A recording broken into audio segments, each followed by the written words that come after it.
대신 주님을 찬양합니다. 주님께 예배드리게 하시니 감사드립니다. 먼저 어제의 날을 자복하며 회개의 기도를 드립니다. 저희들의 행실을 돌아봅니다. 말로는 하나님을 믿는다고 하면서도 저희들의 행실은 여전히 이 세상의 힘을 의지하는 삶을 살았음을 고백합니다.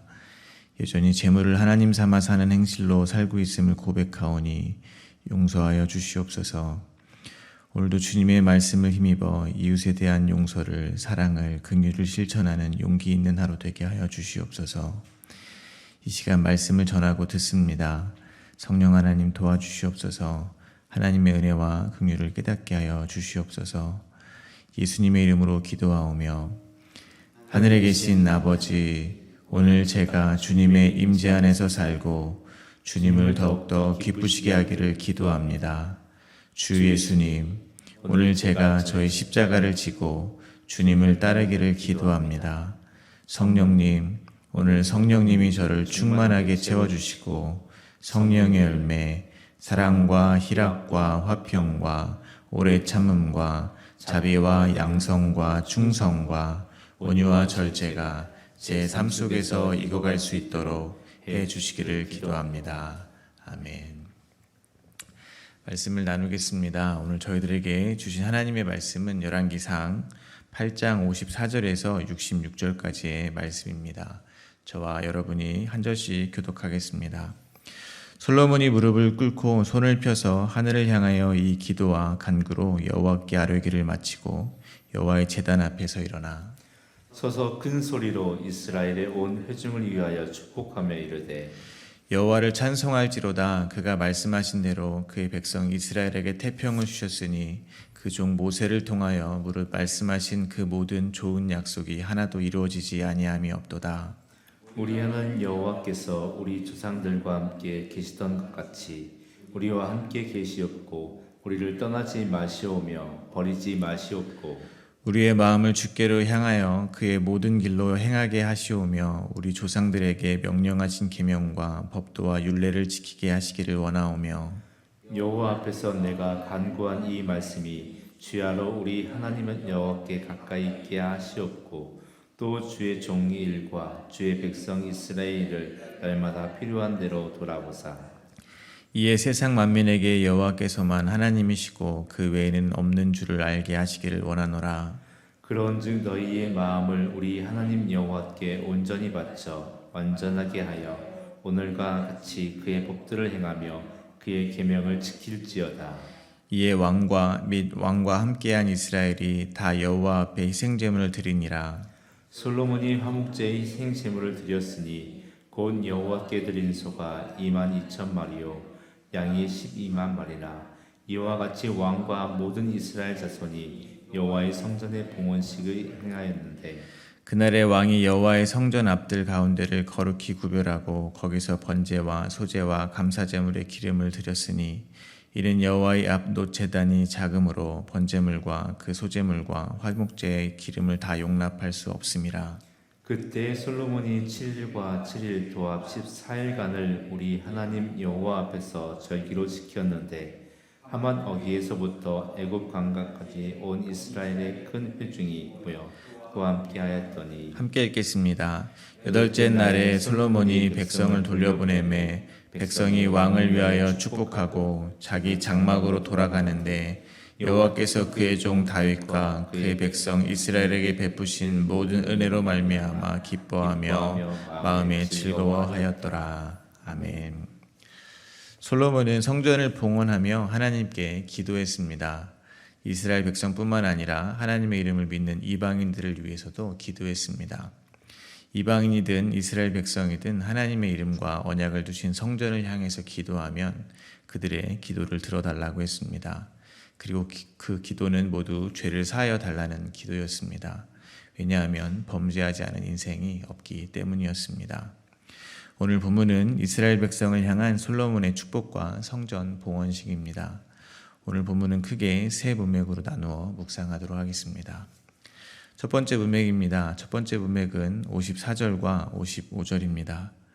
솔로몬은 무릎을 꿇고 손을 펴서 하늘을 향하여 기도와 간구를 마치고 일어나 이스라엘의 온 회중을 축복합니다. 두 번째 문맥입니다. 두 번째 문맥은 56절부터 61절입니다. 솔로몬은 하나님의 신실하심을 찬송하며 이스라엘 백성에게 온 마음을 다해 규례를 지키며 순종하며 살라고 축복합니다. 세 번째 문맥입니다. 세 번째 문맥은 62절부터 66절입니다. 온 이스라엘은 기쁨의 제사를 드리며 성전 봉헌식을 합니다. 첫 번째 문맥입니다. 54절과 55절입니다. 솔로몬이 무릎을 꿇고 손을 펴서 하늘을 향하여 이 기도와 간구로 여호와께 아뢰기를 마치고 여호와의 제단 앞에서 일어나 서서 큰 소리로 이스라엘의 온 회중을 위하여 축복하며 이르되, 열왕기상 8장 22절에 의하면 솔로몬은 이스라엘의 온 회중과 마주서서 기도를 시작했습니다.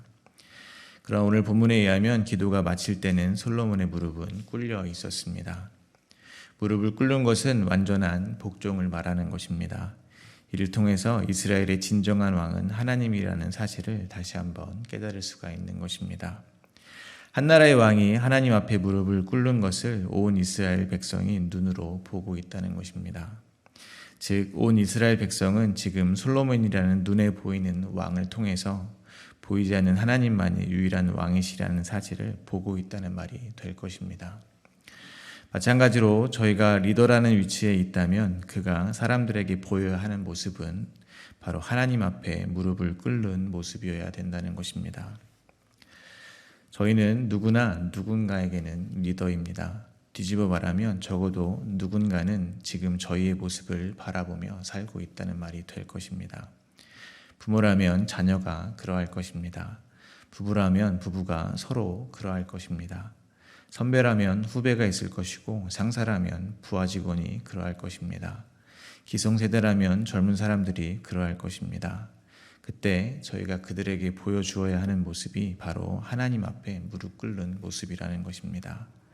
하나님만 만유의 주이시며 이 우주와 역사의 통치자이시며 주권자이심을 그들에게 보여주어야 된다는 것입니다. 반대로 저희가 경계해야 되는 것이 있습니다. 그것은 바로 저희가 스스로 용사가 되어서 사람들이 하나님보다 저희 자신을 따르게 하는 것일 것입니다. 즉, 하나님의 이름을 이용해서 자기를 높이는 것을 가장 경계해야 된다는 것입니다. 저희가 누군가의 리더의 자리에 있다면 그것은 그들 위에 군림하여 자기의 뜻을 관철시키는 자리가 아님을 반드시 기억해야 될 것입니다. 리더의 자리는 궁극적으로 그들을 섬기는 자리여야 됩니다. 리더의 자리는 하나님께서 하나님의 뜻을 그들에게 보이기 위해서 허락하신 자리임을 저희는 절대 잊어서는 안 될 것입니다.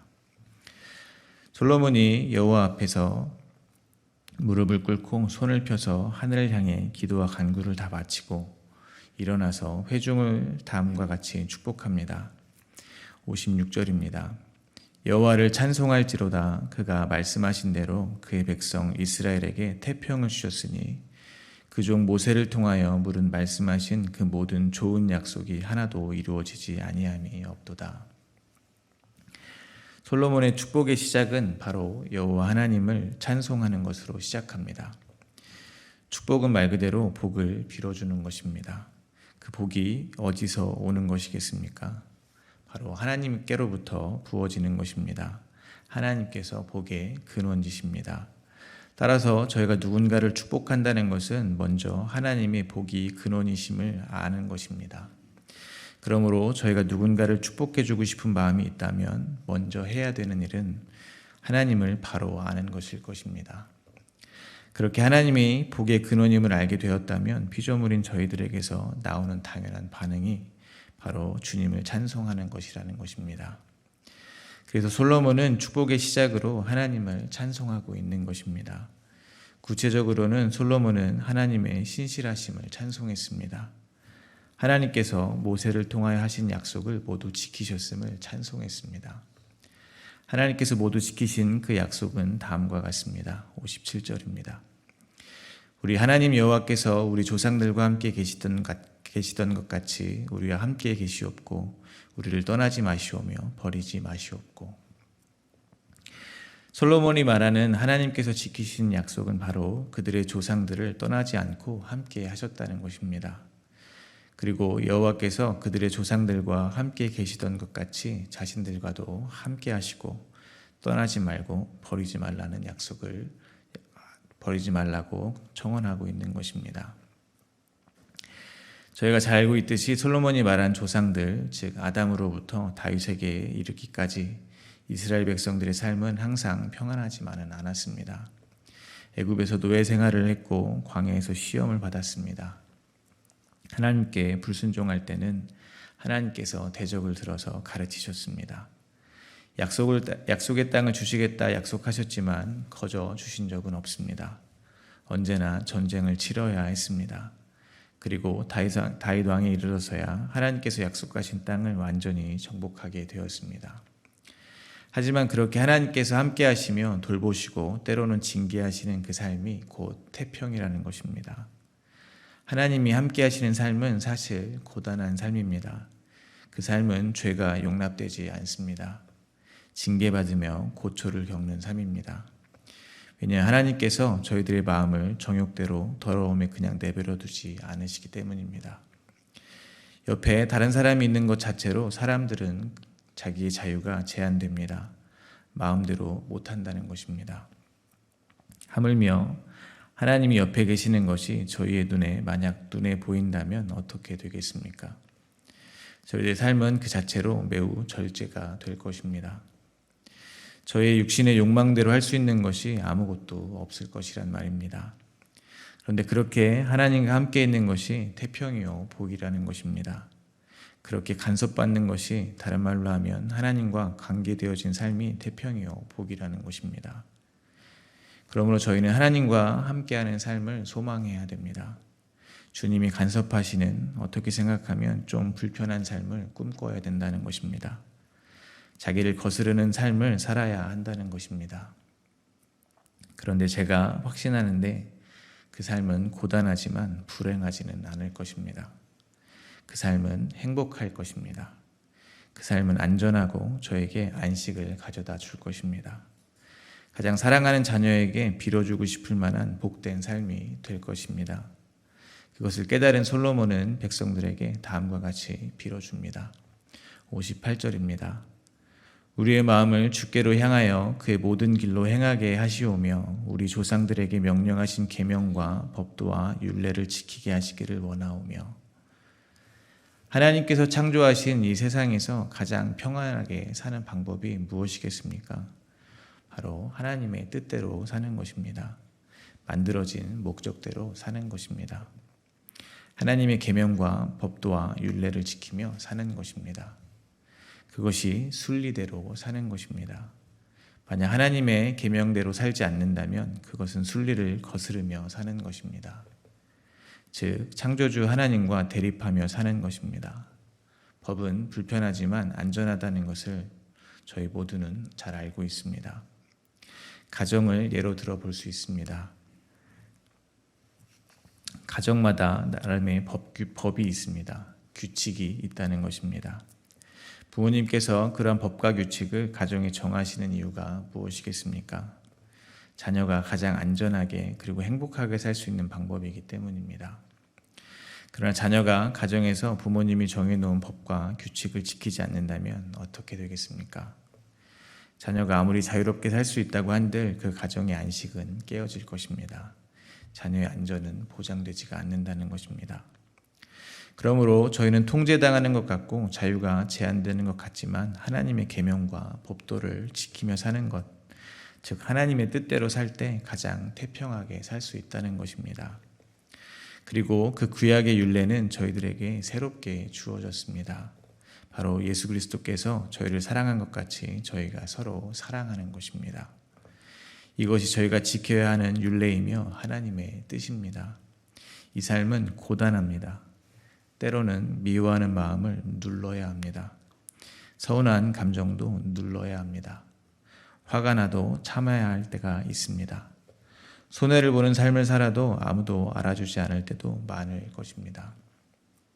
그러나 이 고단한 삶은 행복할 것입니다. 우리의 삶을, 우리의 가정을, 우리의 공동체를 더욱 안전하게 할 것입니다. 서로를 사랑하는 이 삶은 저희 자녀들에게 주고 싶은 복된 삶이 될 것을 믿으시기를 바랍니다. 솔로몬은 계속해서 축복합니다. 59절부터 61절입니다.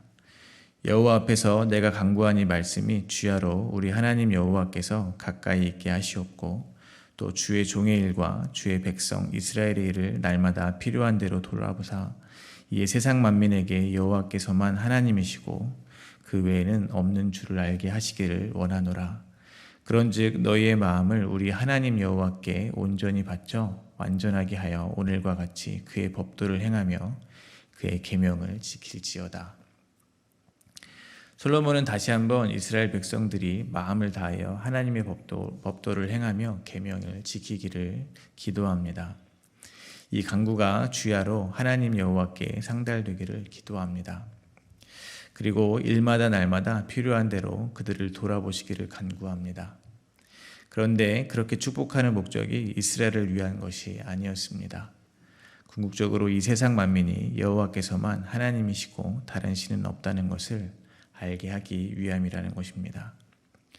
마찬가지로 저희가 서로 하나님의 복을 빌고 복된 삶을 살고자 할 때 그 목적을 잃어버리지 말아야 할 것입니다. 저희의 목적은 여호와께서만 하나님이심을 이 세상 만민에게 알게 하는 것이라는 것을 잊지 말아야 할 것입니다. 그러므로 저희들의 삶은 한 사람도 빠짐없이 예수가 그리스도이심을 증거하는 증인의 삶입니다. 저희가 이 세상의 상식으로는 당연히 미워해야 하며 화를 내야 하고 손해를 보지 않기 위해 싸워야 하지만 예수님이 저희를 사랑하신 것 같이 서로를 사랑하라는 새 언약을 지키기 위해서 참고 또 참고 이해하고 손해보는 그 삶을 살아갈 때 세상 사람들은 여호와께서만은 하나님이심을 알게 된다는 것입니다. 그러나 저희가 그렇게 사랑을 실천하는 것은 너무나 이상적인 말입니다. 아마 현실의 삶 속에서는 그저 억울함을 삼키고 화를 또 참고 겨우 또 참으며 견디고 있는 모습일 수 있다는 것입니다. 그런데 그 모습을 보고 이 세상 속 어떤 사람들이 예수가 그리스도이심을 깨닫게 된다는 것입니다. 어떻게 그러한 일이 가능하겠습니까? 저는 그것을 신비라고 말하고 싶습니다. 하나님 나라를 사모하던 아리마대 요셉이 자기 기득권을 모두 내려놓을 수 있었던 것은 아리마대 요셉이 예수님의 십자가에서 하나님 나라를 보았기 때문일 것입니다. 그러므로 저희는 사람들에게 이 세상이 말하는 복, 즉 풍요로움으로 십자가 복음을 전하려고 하는 유혹에서 벗어나야 할 것입니다. 그 대신에 저희가 보냄을 받은 삶의 자리에서 온 마음을 바쳐서 자기를 부인하고 자기의 십자가를 지는 삶으로 이웃을 내 몸과 같이 사랑하기만을 힘쓰면 될 것입니다. 그러면 거짓말같이 저희를 보고 여호와께서만 하나님이심을 깨닫는 자들이 돌아온다는 것입니다. 예수가 그리스도임을 깨닫는 이들이 돌아온다는 것입니다. 왜냐하면 그 모든 것은 성령님께서 하시는 일이기 때문에 그렇습니다. 세 번째 문맥입니다. 솔로몬의 축복이 끝나고 왕과 및 왕과 함께한 이스라엘이 다 여호와 앞에서 희생 제물을 드립니다. 성전의 봉헌식의 규모는 실로 대단합니다. 63절부터 65절입니다. 솔로몬의 화목제에 희생 제물을 드렸으니 곧 여호와께 드린 소가 2만 2천 마리요 양이 12만 마리라. 이와 같이 왕과 모든 이스라엘 자손이 여호와의 성전의 봉헌식을 행하였는데 그날의 왕이 여호와의 성전 앞들 가운데를 거룩히 구별하고 거기서 번제와 소제와 감사 제물의 기름을 드렸으니 이는 여호와의 앞 놋 제단이 작음으로 번제물과 소제물과 화목제의 기름을 다 용납할 수 없음이라. 그때 솔로몬이 7일과 7일 도합 14일간을 우리 하나님 여호와 앞에서 절기로 지켰는데 한맛 어귀에서부터 애굽 강까지의 온 이스라엘의 큰 회중이 모여 그와 함께 하였더니 솔로몬과 백성들이 여호와 앞에 드린 희생 제물의 규모가 상당합니다. 소가 2만 2천 마리이며 양이 12만 마리입니다. 화목 제물은 제물을 드린 자가 함께 나누어 먹는 제물입니다. 그러므로 14일간 하맛 어귀에서부터 애굽강까지의 온 이스라엘의 큰 회중이 함께 모여 절기를 지키며 제물을 나누었을 것입니다. 하나님과의 화목이 일어났음을 몸소 체험하는 것입니다. 하마너기와 애굽 강까지는 창세기 15장에서 하나님께서 아브라함에게 언약하신 땅입니다. 그러므로 잊지 말아야 하는 것은 이 화목은 이스라엘 백성이 그 조상의 시대에서부터 신실하게 하나님의 율법을 지켜서 얻은 것이 아니라는 것입니다. 저희가 잘 알다시피 그들은 시시때때로 불순종했습니다. 그러므로 이 화목의 풍성함은 홀로 온전히 약속을 지키신 하나님의 신실하심 때문이라는 것입니다. 모든 것이 하나님의 언약이 이루어졌기 때문임을, 즉 은혜임을 잊지 말아야 한다는 것입니다. 또한 엄청난 규모의 제물을 통해서 독자인 저희들이 읽을 수 있는 것은 하나님과 죄인된 인간들의 화목의 풍성함일 것입니다. 그리고 소 2만 마리, 양 12만 마리로도 비교할 수 없는 예수 그리스도의 존귀함일 것입니다. 소 2만 마리, 양 12만 마리가 드려진다는 것을 뒤집어 말하면 이 소 2만 마리, 양 12만 마리의 피가 쏟아지고 있다는 현장이라는 말이 될 것입니다. 상상이 되지 않는 양입니다. 그야말로 피가 강을 이루었을 것입니다. 그러나 그 피의 양이 아무리 많다 한들 하나님의 독생자 예수 그리스도의 피의 가치를 대신할 수 없다는 것입니다. 소와 양의 피가 아무리 많아도 모든 인류의 죄를 대속할 수 없다는 것입니다.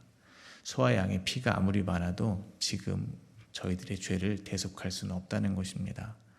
오직 예수 그리스도께서 흘리신 피만이 모든 인류의 죄를 대속하고 하나님과 영원한 화목을 이루어내셨다는 사실을 저희는 잊지 말아야 될 것입니다.